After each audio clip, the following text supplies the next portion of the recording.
Hadyn Wiseman has been posting spinning kicks, backflips, somersaults, and other impressive feats all the way back since when YouTube first became a thing.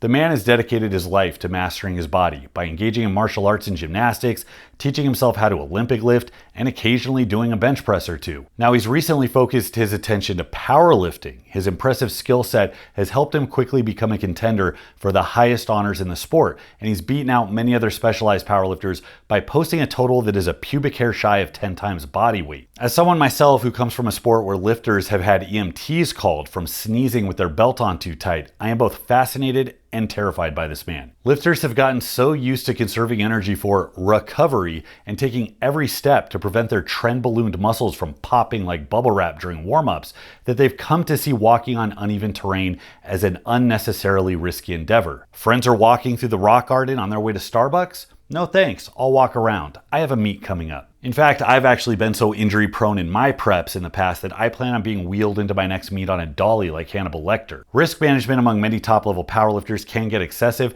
but that's a primary reason that Hadyn is such an interesting case study. His strength would be plenty enough to mention him as a focus as a video like this, but the fact that he is able to maintain that strength at such a low body weight while kicking and flipping around like a more lithium-dosed version of Juji Mufu makes him an interesting example of what makes for an advanced athlete. Not only is he able to survive as an elite powerlifter, in spite of all the other high-impact, non-specific strength work that he's done, he actually seems to be better for it.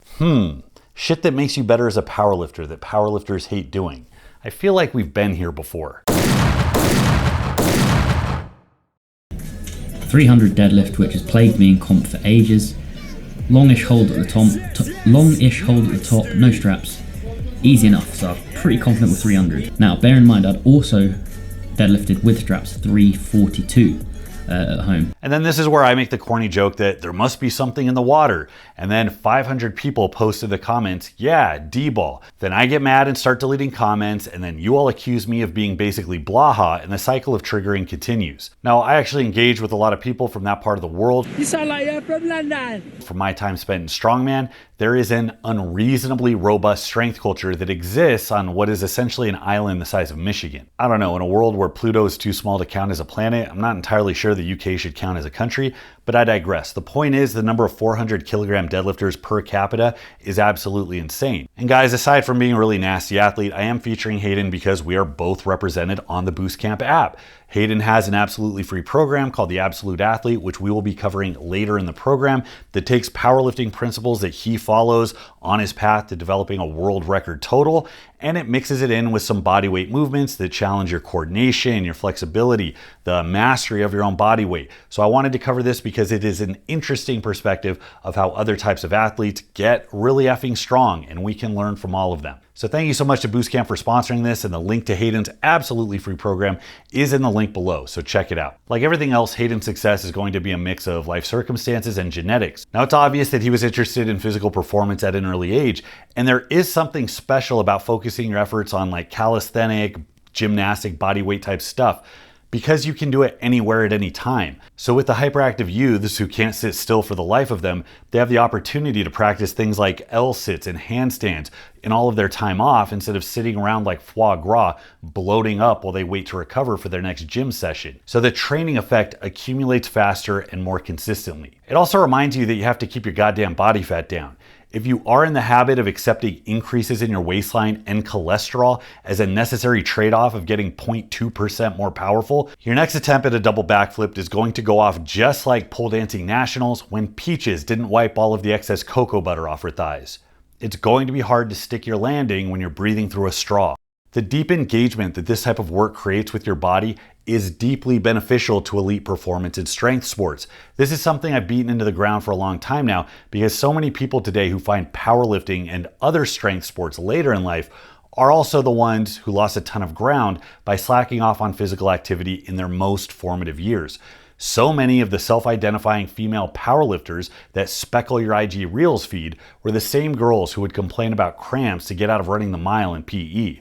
And I do know quite a few adult strongmen who, as seniors in high school, were making fun of the jocks while trading Yu-Gi-Oh cards in the bleachers. I didn't have any friends my senior year. I had to keep my Yu-Gi-Oh cards. With those who ignored physical activity in their early years who were trying to level up as adults, we have this gap that has to be made up. It's essentially like skipping driver's ed and then wanting to get onto the NASCAR track. Now, this certainly isn't to disparage anybody who's late to the game. In life, you're either improving or regressing. So you late bloomers, keep doing what you're doing. But if there is anyone watching who is younger or who has direct influence over someone younger, don't underestimate the importance of general physical activity in paving the way for this type of elite performance.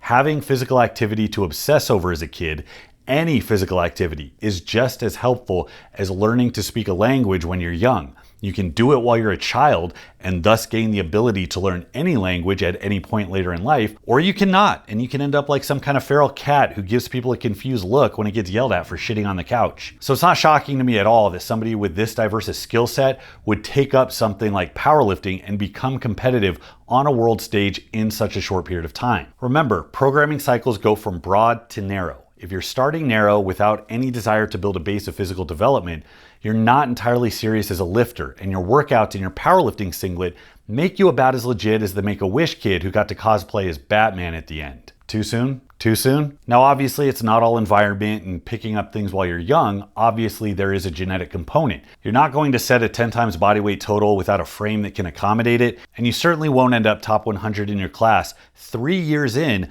unless your nervous system came pre-equipped with the gamma-powered NOS booster cocaine upgrade package. So, of course, for the impressive strength body weight ratio, Hadyn is on the shorter side. He has a more petite frame, and high strength body weight ratios become increasingly impossible as size increases.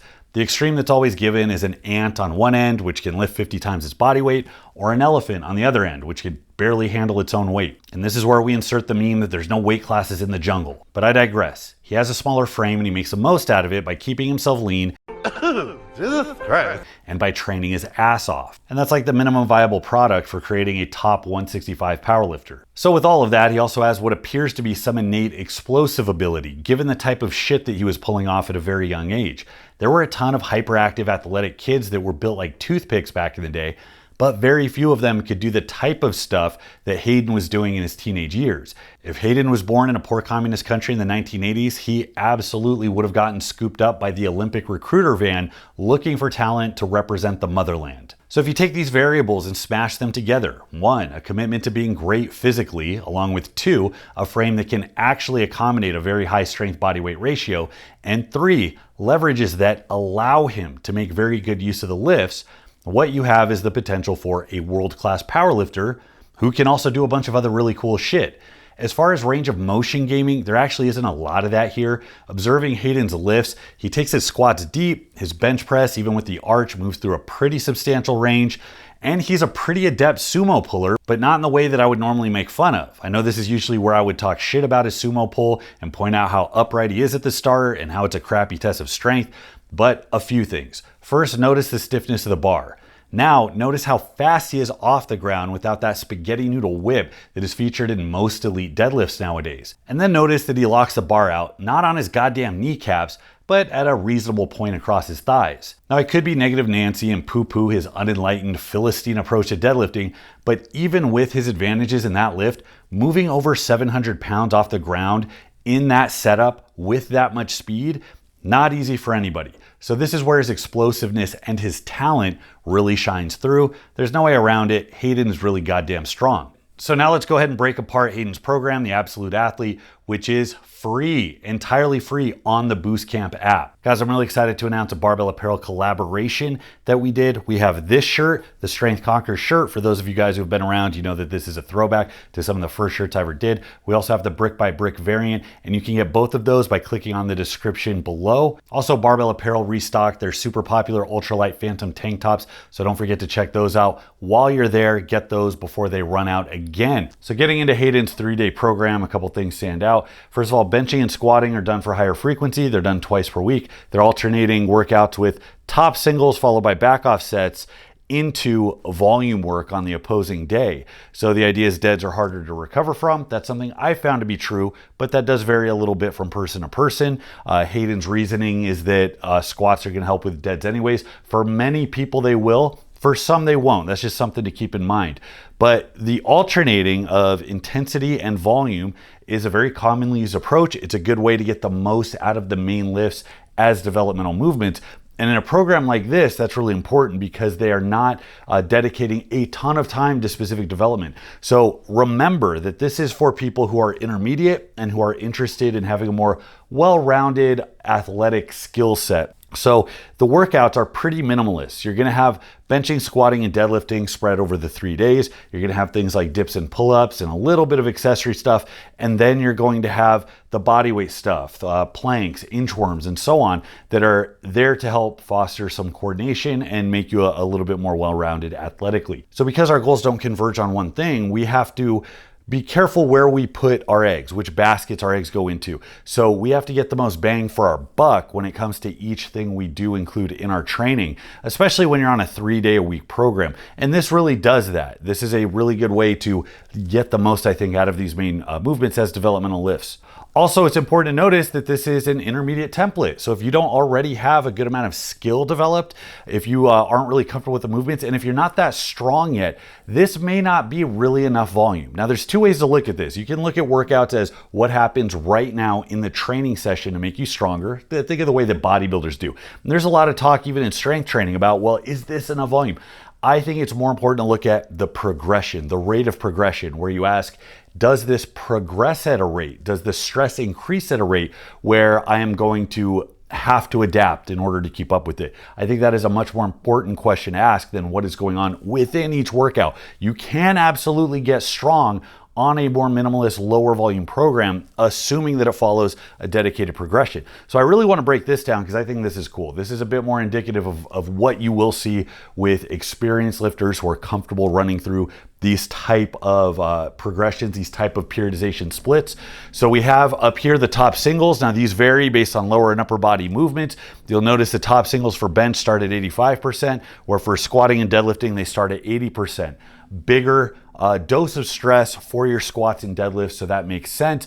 Benching, you can tolerate a bit more work, a bit more effort in recovery, usually compared to these lifts. That actually makes perfect sense. For the back off sets, you drop weight by a given percentage, and that's in the program, and it goes 4 sets at 3 for benching, 3 triples for squats, and then actually it goes into 5s into this kind of periodized routine where the reps drop for the deadlifts. So let's break that down a little bit. You're having a lot more volume, a lot more touches at these low rep ranges for bench. Again, the idea being squatting is a greater stress, a little dab will do you. You don't need quite as much to get that stress out of your squat intensity days. So that actually makes sense. With deads, these percentages, they're not listed here, start out a bit lighter. I want to say it starts out at 60%. So you're having lighter weight, which makes sense in the context of a deadlift if you're trying to avoid unnecessary fatigue. You're prioritizing squats, they're getting touched more often. So deads, you're being real careful with your with that dosage of stress so it doesn't interfere with the rest of the workout. That's going to be huge for somebody who is kind of, let's say, deadlift intolerant, or where deadlifts really do light them up a lot.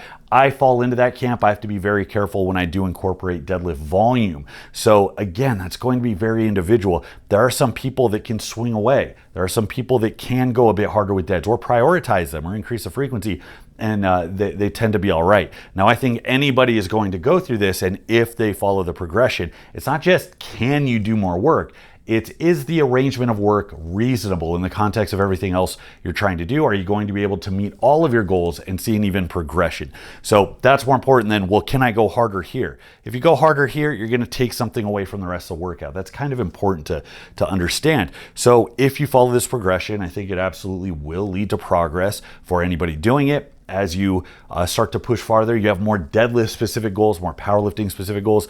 And I think that's actually an asset to this program. It leaves room to specialize down the road. You can run through this, see progress, and think, I really want to hit it hard for that big contest I have coming up in a couple of months. What can I do? This leaves a ton of room to kick up the frequency a little bit or kick up the volume a little bit. And I think that's awesome. I think that's actually an asset.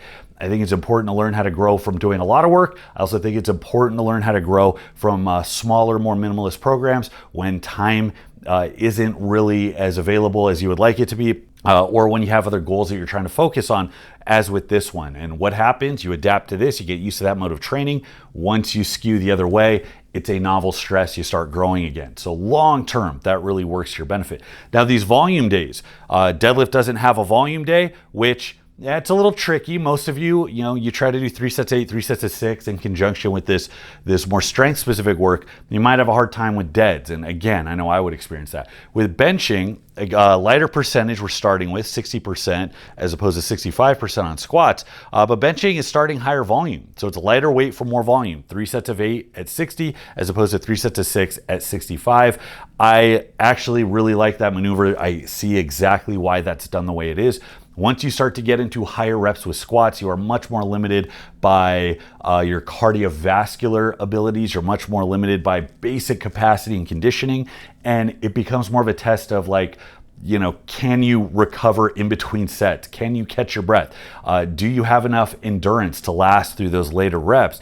And it becomes less about strength development. Whereas benching is a shorter, more compact range of motion. So those higher reps tend to carry over a bit better. They're still very good for muscular development. You do need bigger pecs, shoulders, triceps to drive benching. I think that's more closely associated with the idea of mass, moving mass for those of you who struggle with benching. So more true hypertrophy work tends to be a bit more strength specific anyways, but it's also more conducive to building the musculature you need. So that makes absolute sense. Now, if you want to see this program written out fully, it is again available for free. It's on the Boostcamp app. Click the link below, download it, and sift through it. And if you want something that does have a little more frequency, there's dozens of strength-specific programs. There's programs from me, from Cody Lefevre, from Greg Knuckles, from Eric Helms, from some of your favorite content producers. So even if you don't use it to actually track your workouts, which you should because it's super easy, it's still an immensely useful training tool. Jeffrey Verity Schofield, our boy Jeff, is now on Boostcamp. Check out his programs. Got Rampage and Ravager up, and I do plan on doing a review of those programs and breaking those down for you all as well, because Jeff puts out some really solid content, and I'm eager to see what he put up on the app library. So we're going to get into that later. So check these programs out. Click the link below. Also, don't forget, we got the Bromley Barbell Apparel collab shirts. They are live on the Barbell Apparel website. Check out the Phantom Ultralight tank tops while they are still in stock. Those go fast. Thank you so much for watching, guys. Leave the questions below. Until next time, this is Bromley. I'll see you.